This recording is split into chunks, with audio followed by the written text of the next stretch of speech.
আর একটা হাদিস বলি, জেনা সম্পর্কে আশা করি আর বলা লাগবে না। আমার সাথে সবাই বলেন তো, আয়েশা রাদিয়াল্লাহু আনহা থেকে বর্ণিত,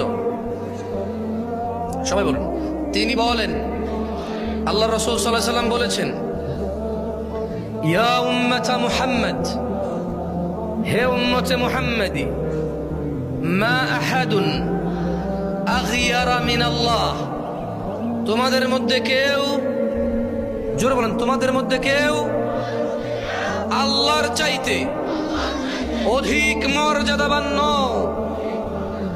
আইয়ারা আবদাহু ওয়া আমাতাহু তাজনি, আল্লাহর কোন বান্দা বান্দিকে জেনা অবস্থায় দেখতে চায় না।